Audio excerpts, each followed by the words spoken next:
What's up, y'all? Welcome back to the Zayden Law Sports Podcast. I'm your host, Isaiah, and y'all, we are live. And today we're going to be watching the new Kentucky women's basketball head coach, Kenny Brooks, do his introductory press conference. I don't think it started yet, but nevertheless, we're live, y'all. And exciting day for Kenny Brooks and his family. Obviously, exciting day for Kentucky women's basketball. So, yeah, I'm not going to have too much to say. I'm going to be watching it just like y'all, but welcome to the live stream. How's everyone doing on this good Thursday?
All right, y'all. There go Kenny Brooks.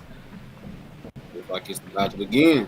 Thank you all so much for joining us today for the introductory press conference for Coach Kenny Brooks. We'll get started with a brief opening statement from Mitch Barnhart. Thank you, Kimmy. Appreciate it. Thank you, everyone, for coming today. It's a great day to be a Wildcat. It's wonderful.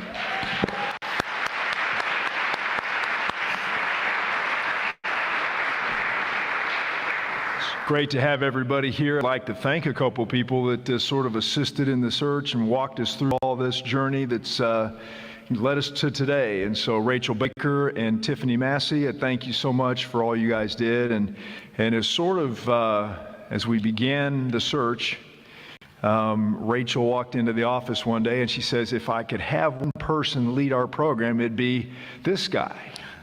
And she shows me a video of a press conference where he describes the beauty of the game of women's basketball very vividly after one of their games.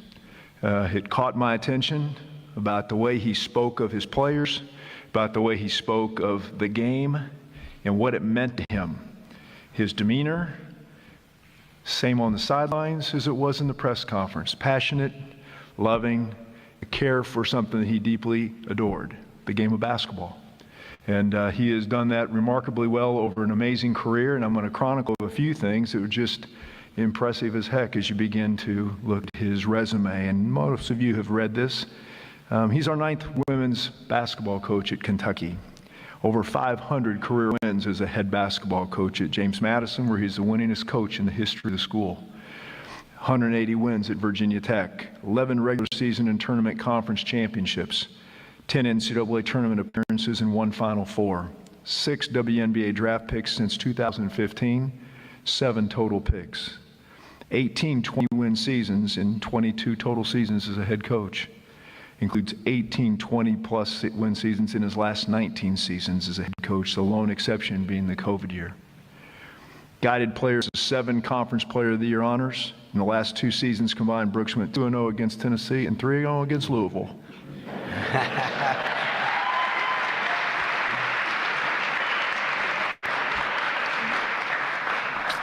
4-time CAA Coach of the Year, known best for developing players. If you've watched any of his teams, he has taken young women from stage to stage to stage in the development of the game to the spot where they succeed at an incredibly high elite level in women's basketball. Graduate of James Madison in 1992, played 4 years under Lefty Driesell. His family, beautiful wife Christy, and Kendall, who's not here. I think she's FaceTime. I don't know what she's got going here. Where she was trying to FaceTime earlier. We got Chloe, Hunter, son-in-law, Gabby, Kinsley is the granddaughter. Kinsley, raise your hand. There we are, right there. And we're so thrilled to have all of them here. It is an incredible honor to introduce our 9th women's basketball coach at the University of Kentucky, Kenny Brooks.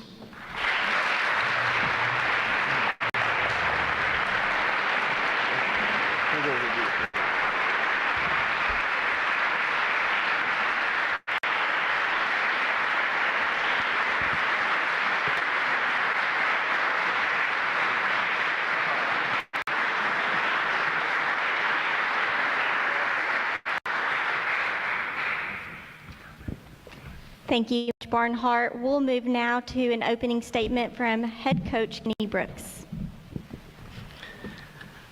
Wow, thank you. It's a pleasure to be here, but it's an honor to be the head women's basketball coach here at Kentucky. And it sounds surreal, but when you think about Kentucky, you think about basketball. And for me, when I was approached about a situation that could possibly be with Kentucky basketball, I wasn't looking. We had a wonderful thing going. What we did at Virginia Tech, was very, very special. And what we did, we created a buzz for women's basketball that is much needed and much deserved. So I was extremely proud about that. And our fight, through those years, we needed to win basketball games, but we needed to bring awareness to women's basketball. And I'm looking forward to that challenge here. I know Big Blue Nation is very passionate about their Wildcats, and I need each and every one of you and your efforts, your support in many, many ways to make this happen here at Kentucky. When I got to Virginia Tech, I felt like it was a sleeping giant. And as I continued to research everything about Kentucky, I know that the academics here are wonderful. I know that the fan base is very passionate. I know that resources will allow you to get to a level where you can compete with anyone. I know it's in the rich history of the SEC and the SEC's leadership and where it's going. You want to be aligned with that to try to create something very, very special. And so when I added all that up, what I came up with was it was going to be a sleeping giant, and it just needs to be awakened. And I'm here, and I'm going to come in here, and we're going to work. As Mitch said, we're going to fight, we're going to develop, but we're going to put a product out there that you are going to be very, very proud of. And I'm not just saying you're going to be proud of them in Memorial, but if you see them in Target, we have Target, right? Yes. Okay.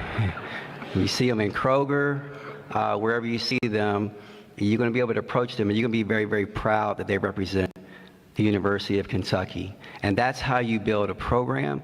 That's how you build awareness for women's basketball that these young ladies need and deserve. And when we're able to get to that point, we're going to capitalize on it. So I'm extremely excited to get to work. I cannot wait. I see the young ladies in the second row, and I'm looking forward to meeting each and every one of them to share our philosophies. And our philosophies are going to be, we're going to be a team.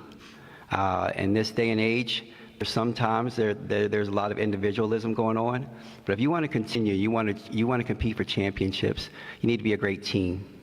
And that starts with you, the fan, the support. Each and every young leader that we bring in, they're going to have to be willing and able for sacrifices for each other, celebrating each other's successes. And to me, those are recipes for success. And those are things that we have done throughout my career, going to James Madison, building that program, going to Virginia Tech, building that program. We haven't done it with just one player, two players here or there. We've done it with the team concept, and that's something that we would definitely endure here at Kentucky. And in my opinion, it's the only way that it can get done in this day and age because it's very, very competitive. The SEC is the best women's basketball league in the country. And it just got stronger with the additions that we brought in. So I'm very, very excited to be with the leadership. I thank Mitch for this opportunity. He made it easy for me. and just being with him in a short time, I felt the connection. I felt, his passion for women's sports in general, but for the women's basketball program and where he wanted it to go. I thought our philosophies aligned, and it was something that had to be very, very special to me. President Capilouto, the opportunity for this is just magnificent, and I really appreciate it. Rachel, I thank you for bringing in the video to get all this ball rolling. But I'm excited, and a lot of people want to ask, what your philosophy is going to be. Year to year, we're going to be a team. We're going to be a team that you can be proud of. The style of play changes year to year. What type of players do you have? What's going to be your strengths, your weaknesses? What are you going to work towards? And we will evolve every year so that we can stay competitive and go out there and win. We will have a winning attitude, and our expectations are to win. Obviously, I'm not going to disrespect the SEC and how powerful it is, and we know that we have to do a lot of work to get to that point. You can't just sprinkle magic dust on it and say, hey, we're going to win a national championship. A lot of work has to go into it, and we're willing to do that. And so I would not be here if I did not think that this is a wonderful opportunity, and this is an extremely wonderful opportunity not only for the program, but for me and my family. We're looking very forward to just being embraced by the community. I am a family man. It's very, very important to me that my family is good, my family is okay, because that's what we're going to spread throughout our program is family. And we're going to make sure that we go out and we represent it extremely well. So this is an honor for me. I'm extremely excited about the new possibilities, what we're going to be able to do. We're up for the challenge. We're up for the challenge. We know it's not going to be easy, but we need you. We need you, Big Blue Nation. We need your support, your passion in each and every way. I would ask for your opinions, but I'm sure you got a lot. You can send them to Mitch, and I'm sure it'll get to me somehow. But you are a big part of what we're going to do, and we look forward to embracing you. And I'm very, very excited about this opportunity. So thank you very much. Come out, yell. Please try to reach out to us. I think we're going to make you proud, and you're going to be proud to be a Wildcat. Thanks, Coach Brooks.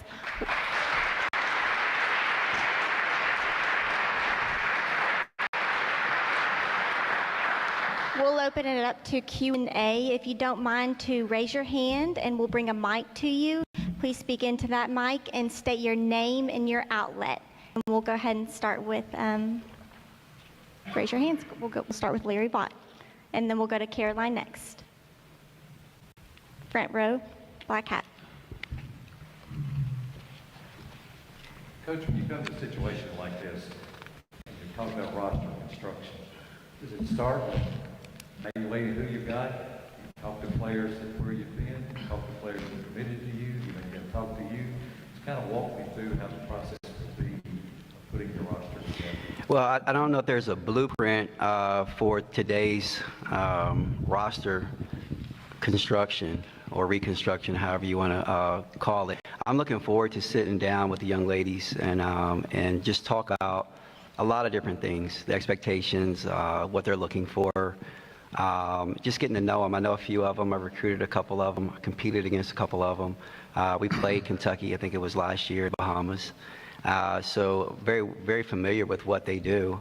And so just really just trying to align and see what their situations are. And I'm looking forward to that because I know there's a lot of potential there, and obviously, this day and age right now, there's a lot of movement going on, so I think it's very, very important that I sit in front of them and be able to talk to them very soon. Coach Caroline Vasquez with the Lexington Herald Leader. Curious to hear your perspective on NIL, how you plan to work with it, utilize it, what kind of conversations you had with the administration in order to remain competitive in a league that has passed to national champions. Will you say we only had 30 minutes to talk? So obviously, NIL is something that's very, very important, and I've had discussions, preliminary discussions, and been able to express the importance of NIL. Obviously, this league is abundant with some teams with their NIL opportunities. And I think if you're going to be competitive, you have to be in that category. You have to be in the ballpark. I don't know if you have to be a leader in the ballpark, but you have to be in the ballpark. And that's something that I think is very, very important. It has burst onto the scene, and it's kind of grown in the last couple of years. So trying to wrap your head around it, I think we're going to have, multiple discussions about that situation. But I think it's a necessity. I really do, to be able to compete in the best league in the country. And that's where we're going to need a lot of people's support in a lot of different ways. And I think that as we continue to educate ourselves on NIL and what it actually is, and not what it was perceived to be, a few years ago, I think it's changed. And I think the importance of it is well documented now, and it's a necessity in order for you to be able to compete. So I'm looking forward to those conversations, but it is something that is at the high priority on our list.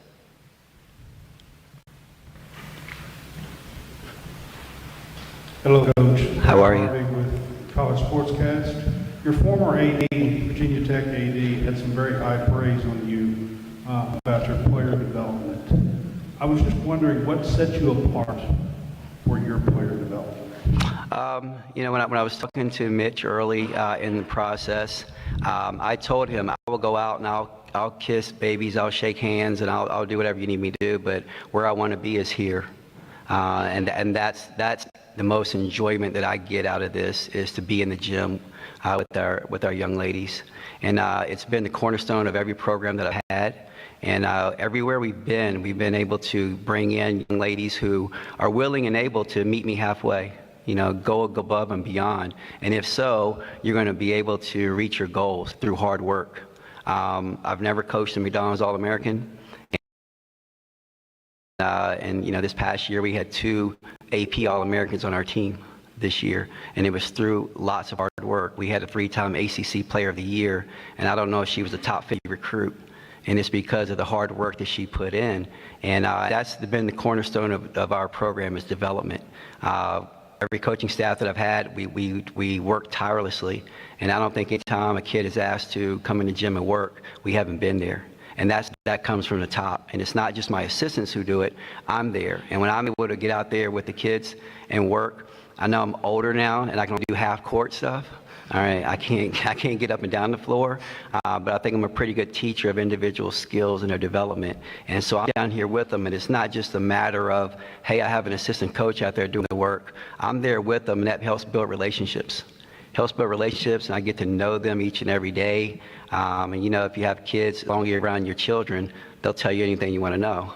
And so I think it really strengthens our relationships, our bond, our trust, and therefore when kids go out, they play really hard. So that's been a staple, and it won't change. And I think that's the way that we can go out and compete. But also with the brand of Kentucky, I think you'll be able to recruit a higher level kid and to be able to take that and still build on it. And I think it's a recipe for success.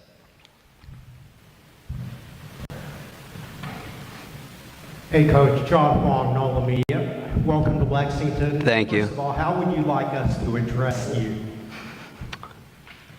King? No, great.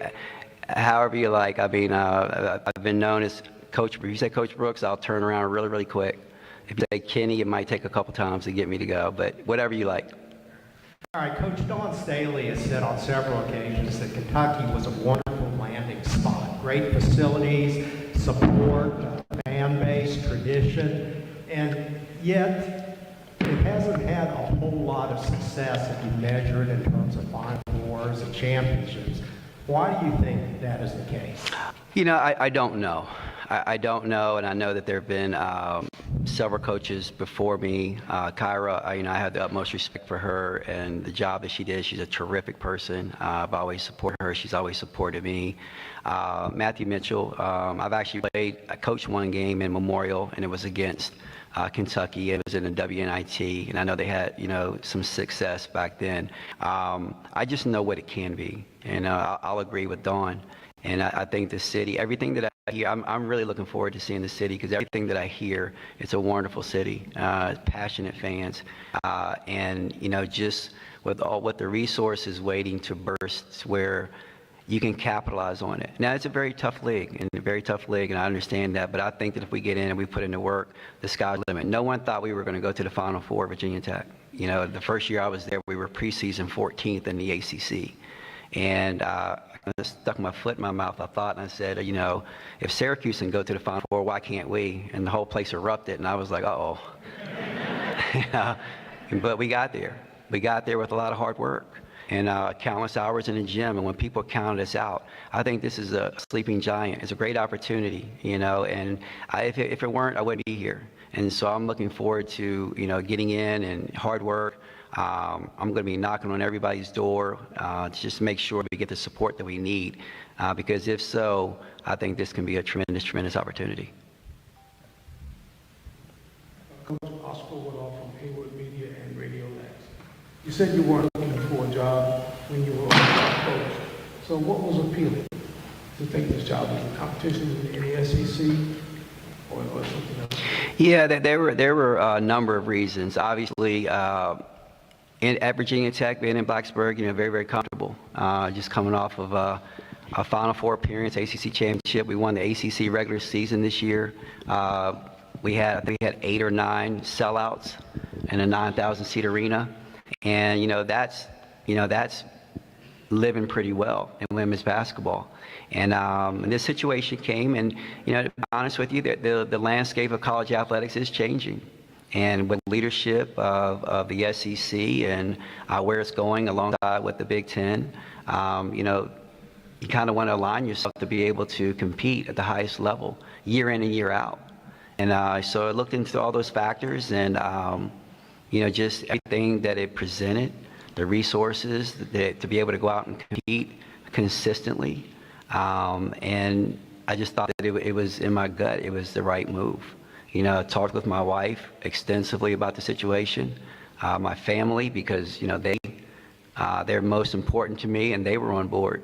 And so I just thought it was a great opportunity. You know, it's going to take something that's going to be extremely special for me to move. And I thought this was a great opportunity. Dylan Ballard, Sea Blue. Coach Brooks, we saw Coach Calipari posted that he met you in the hallway earlier. How was that conversation with him? You've talked about needing support from people. He said he would give you his in that area. How was that conversation? And then have you heard from any of the other coaches around the athletic department yet? No, just briefly. I think I've met everybody but no one, because I haven't been able to keep it all in yet. I'm looking forward to coming around for round 2, and so I can, you know, in depth. But obviously, Coach Cal, it's the first time that I've ever met Coach Cal. I used to be an assistant coach on the men's side for 10 years, and so I know Bruiser Flint extremely well. I know Orlando. I know those guys, so it's good catching up with them.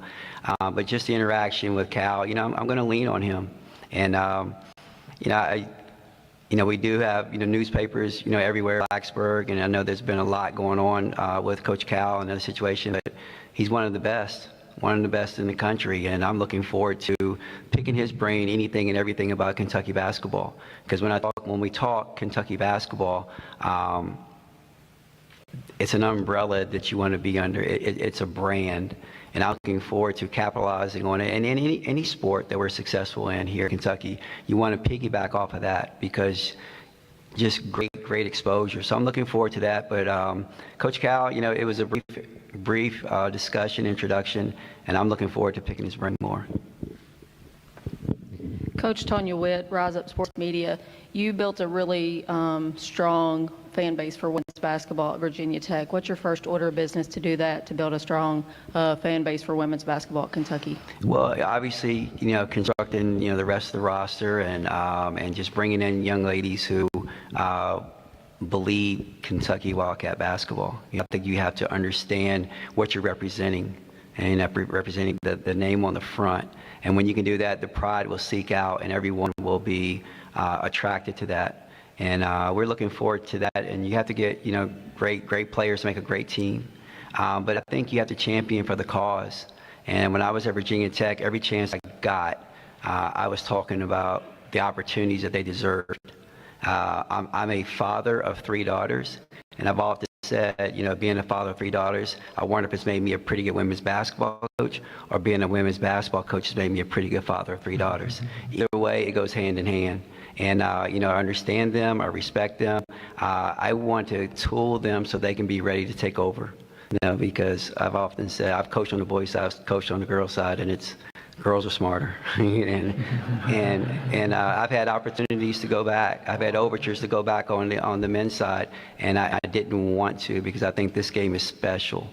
And for any of the internet trolls who want to say women's basketball is not as exciting, you're not watching the right games. And so I'm looking forward to continuing that here. Because that is a cause of mine. I want them to really have every opportunity that they can, just like their counterparts. And we preached it, we talked it, we lived it, we ate, we slept it at Virginia Tech, and as a result, we were selling out, buildings with passionate crowds, and the girls were able to reap the benefits and get the things that they deserved. Ryan Black with the Louisville Courier-Journal. Kenny, you mentioned in your opening statement that you're not locked into one style, offensively or defensively, that you would evolve based on personnel. Have you always been that flexible, or has this kind of been forced upon you because of just the unbelievable roster movement with transfer portal? No, I've always been that way. One of the very first players that I coached was named Tamara Young, and she was a 6'2" wing who ended up being, from James Madison, being the 7th pick in the draft. And then from there, I went to a young lady named Dawn Evans, who was a point guard. She was a 5'6", nothing, but averaged 26 points a game. I go to Virginia Tech, and my first year, we don't have a center, and playing in the ACC, we had to play small ball. And then I recruit a 6'6" center who becomes an All-American. So obviously, we're going to throw the ball inside, every chance we get. And so it just evolves. And I think you have to evolve as a coach. And now I think that I'll be able to select the type of player more frequently that I want and not have to just surprisingly get one. And so then you have more consistency. But I'd be a fool if I had a 6'6" All-American and we were still jacking up threes the only way we were going to play. Or if we were playing small ball and I try to throw the ball inside every time. So it's just an evolution of your roster and what you're going to do. But, that keeps you on your toes. But obviously, it's landscape right now with ever-changing rosters. You do have to be ready and flexible to move that way. Kenny Martin, story from the Lexington Herald-Leader. So Whit Babcock told the media in Virginia you were really excited about the renovated Memorial Coliseum. How excited are you, and what kind of impact is that going to have on this program? Not sure I would be here if it weren't, because in this day and age, it matters. It really does. It's an arms race sometimes, for facilities, and you have to have something really nice to be able to lure them in. But I'm a firm believer it's not necessarily, the building, it's what's in the building. And but we need to be able to attract it. And I kind of equated, I use the analogy that when you go to buy a home and you walk into the home, you're looking at every nook and cranny. You're looking at, do they have crown molding? What's the hardwood? Is it carpet? But after a month, you don't recognize that crown molding anymore. And what's inside the building is your family. And what memories are you creating? And that's something that we'll always continue to stress. It's not the building, it's what's in the building. And we want to put in a situation where these young ladies are going to be able to come, and it's not just about basketball, it's about life. We are educators. And I know sometimes the business part of it gets, makes it a little foggy, but it is my responsibility to educate these student athletes so that they can go on, because what they're doing right now, they're preparing these 4 years, some who have 5, for the next 40, 50 years of their life. And what they determine here and how they get their work ethic is going to carry over to how they live the next 40 or 50 years of their life. So that's the most important thing. But it was important for me to have something to be able to track that type of player in here.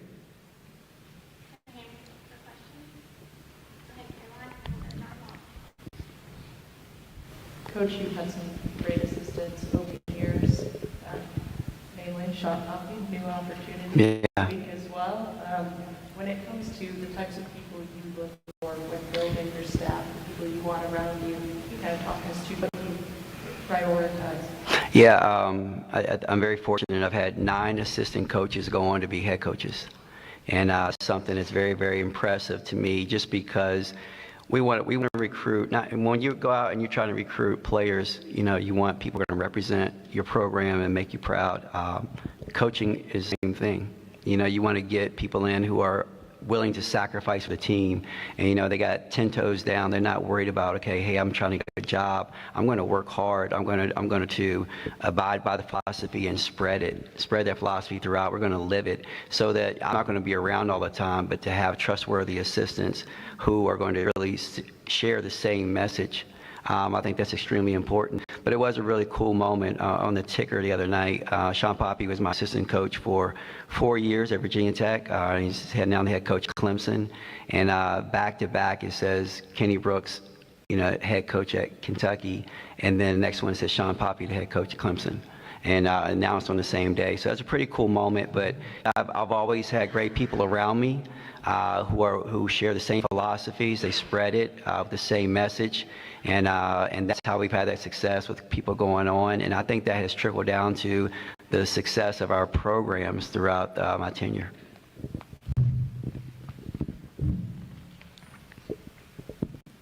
You mentioned academics, and not only did you mention it first. That guy sitting beside you feels real strongly about that. Did he make you say that? No, he did not. No, he did not. How do you feel academics fits in to the world of college basketball? Well, my wife, who sits there, is an educator. She's a teacher. So when we watch Jeopardy, she kicks my butt. Jeopardy, unless the sports part comes on. And but you know, at Virginia Tech, you know, it was something that was extremely important to me. And I think our last 4 or 5 semesters, our kids had I think an average of a 3.6 GPA. And I think a lot of it has to do that when we recruit young ladies, we stress that, you know, that's something that's going to be very important to us because again, you're equipping yourself with tools right now, and you have to get your degree. And it's not just the actual GPA. All right, we want you to really go and press yourself so that you can be great. If you're a 2.8 student, we want you to work harder so that you're a 3.3 student, and therefore that's a work ethic that you're developing. And so we're very serious about it. We talk about it. We have meetings constantly about it, and no one's just going to slip by, you know, because I think that's really a weapon that you're going to take with you out into the world you're developing, and so it's extremely important to us.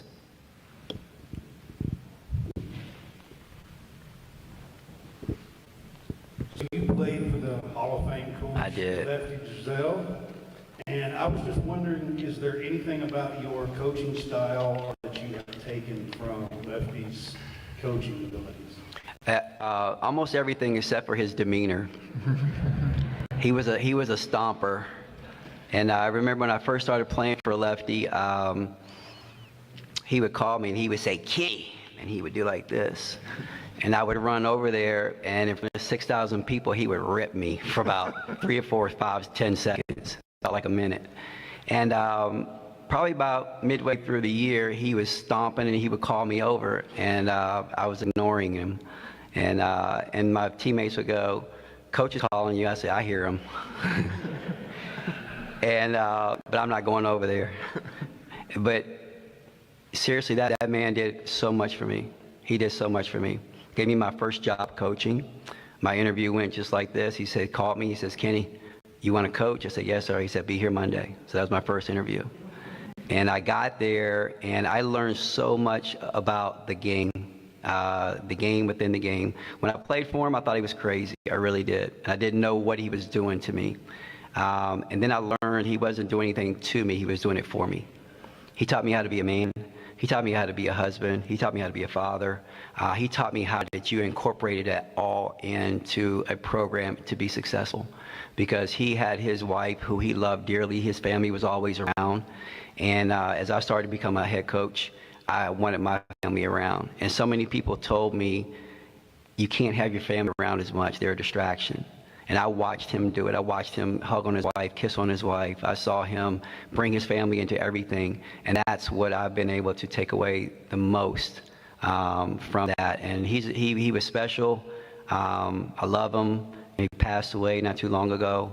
And it really hurt, but it made me recollect on what he meant to me. And I wouldn't be here today if it weren't for him. I wouldn't have the style today if it weren't for him. And I owe him so much. And I was able to tell him that before he passed. And after we went to the Final Four, he called me and he was so proud.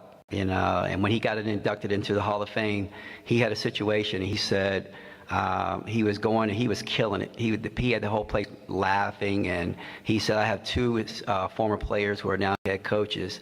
And then he paused, and I was like, he's about to say my name. He's about to say my name on the biggest stand in basketball, and he didn't. And then I called him, a week or two later, and I congratulated him. And he said, Kenny, he said, I meant to say your name in my speech, but I forgot. And I said, you know what, Coach, I knew who you were talking about. That's all I meant. And so forever, indebted to that man and what he did for me. And I have two pictures in my office that I will bring here. One was a picture of me and him, and one was just a letter. It was so simple. After the Final Four, and he said, great job.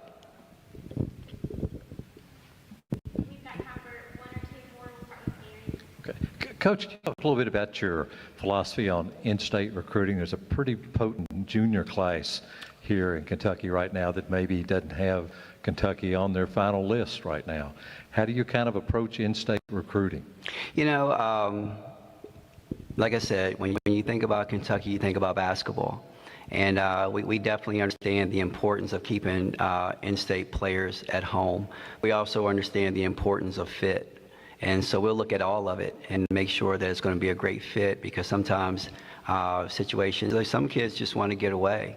We've encountered that in the state of Virginia, where we've recruited, and we want to make sure everything's going to be a good fit. But we know it's a rich country with basketball, and we definitely are aware of the young ladies. We've actually been recruiting some of the young ladies to the point we've had conversations. So we understand the importance of it, and that's going to be a priority for us. But it's also very important that we make sure everything is a really good fit for our program. Thanks, Kenny. Thanks, Mitch Barthart. Thank you all for joining us today. Thank you guys very much. I look forward to seeing all of you out. That was a great press conference. I didn't have to do anything. All right, y'all. Man, amazing press conference.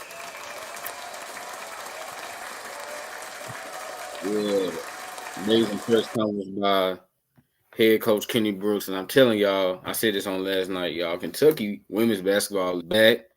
This team is going to be something special by next season. I think this year they'll probably finish maybe like 6th or 7th in the SEC. But I think by next season, y'all, they're gonna challenge to be a top. Kenny Brooks, I mean, he's shown us what he can do at JMU and at Virginia Tech. And I get it, the SEC, and like he said, the SEC is a very tough conference, but I just really believe in his ability as a head coach and as a recruiter. So Kentucky, man, y'all got a good one, and y'all actually got an elite one. Y'all got a great one, and you need to be happy because that's what it takes now, and a lot of these conferences, y'all, that's what it takes. You need an elite coach. You need an elite recruiter. Because if you don't have that, you're going to get left behind, and it's just not going to go well for you. And so now with Kentucky having one of the best coaches, and not just the SEC, but Kenny Brooks is one of the best coaches in the country.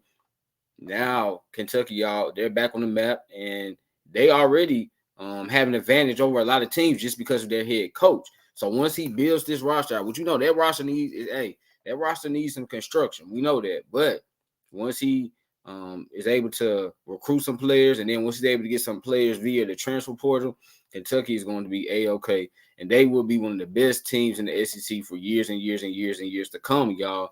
And we know we got South Carolina, we got LSU, Ole Miss is on the rise, Tennessee is still here, but y'all, Kentucky, they are going to have something to say, and just a great hire for them, and a great day for their fan base.